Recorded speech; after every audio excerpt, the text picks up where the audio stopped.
Hello my dear friends. ഈ ഒരു video നിങ്ങളുടെ മുന്നിലേക്ക് എത്തുന്ന സമയത്ത് നിങ്ങൾ സ്നേഹിക്കുന്ന ആ ഒരു വ്യക്തി നിങ്ങളെക്കുറിച്ച് എന്താണ് ചിന്തിക്കുന്നത് എന്ന് നോക്കാം.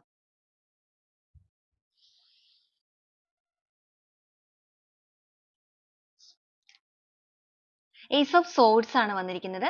നിങ്ങളുടെ റിലേഷൻഷിപ്പിന്റെ കാര്യത്തിൽ ഒരു ബുദ്ധിപൂർവമായിട്ടുള്ള പുതിയ തുടക്കം വേണമെന്നാണ് ആദ്യമേ തന്നെ നിങ്ങളുടെ പേഴ്സൺ ചിന്തിച്ചിരിക്കുന്നത്. കാരണം ഡെത്ത് ആണ് കിട്ടിയിരിക്കുന്നത്. നിങ്ങളുടെ റിലേഷൻഷിപ്പ് എന്ന് പറയുന്നത് പൂർണ്ണമായിട്ടും ഡെത്ത് ആയിപ്പോയി അല്ലെങ്കിൽ അവസാനിച്ചു പോയിരിക്കുന്ന ഒരു ബന്ധമായിട്ടാണ് കാണുന്നത്. ആ ഒരു ബന്ധത്തില് ഒരു റീബർത്ത് വേണം എന്നാണ് നിങ്ങളുടെ വ്യക്തി ഇപ്പോൾ ആഗ്രഹിച്ചുകൊണ്ടിരിക്കുന്നത്. എല്ലാ രീതിക്കും അതൊരു ബുദ്ധിപൂർവമായ തുടക്കമായിരിക്കണം. ബുദ്ധിപൂർവമായ തുടക്കം എന്ന് പറയുമ്പോൾ ഒരുപക്ഷേ നിങ്ങളുടെ റിലേഷൻഷിപ്പിന്റെ കാര്യത്തില് ഒരുപാട് പ്രശ്നങ്ങൾ നിങ്ങൾക്കിടയിൽ ഉണ്ടായിരിക്കണം. ഈ ഒരു വ്യക്തിയുടെ ഭാഗത്ത് നിന്നും ഒരുപാട് പ്രശ്നങ്ങൾ അല്ലെങ്കിൽ അവരുടെ ഭാഗത്തുള്ള മിസ്റ്റേക്സ് കൊണ്ട് തന്നെ ആയിരിക്കണം നിങ്ങളുടെ ബന്ധം ഡെത്ത് ആയി പോയിരിക്കുന്നത്. അതുകൊണ്ട് തന്നെ ഒരു പുതിയ തുടക്കം ബുദ്ധിപൂർവ്വം വേണമെന്നും 10 ഓഫ് കപ്സ് ആണ് വന്നിരിക്കുന്നത്.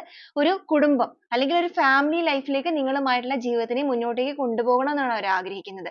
ഒരുപക്ഷെ നിങ്ങളുടെ റിലേഷൻഷിപ്പ് എന്ന് പറയുന്നത് ഒരു ഹസ്ബൻഡ് ആൻഡ് വൈഫ് ആയിട്ടുള്ള ഒരുമിച്ചുള്ള ഒരു ദാമ്പത്യ ജീവിതം മുന്നോട്ടേക്ക് കൊണ്ടുപോയിക്കൊണ്ടിരുന്ന വ്യക്തികളായിരിക്കാം നിങ്ങളുടേത്.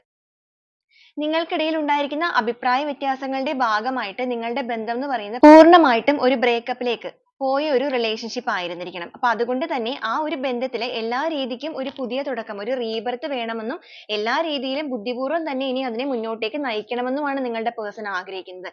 എഗെയിൻ നമുക്ക് വന്നിരിക്കുന്ന 10 ഓഫ് പെന്റക്കിൾസ് ആണ്.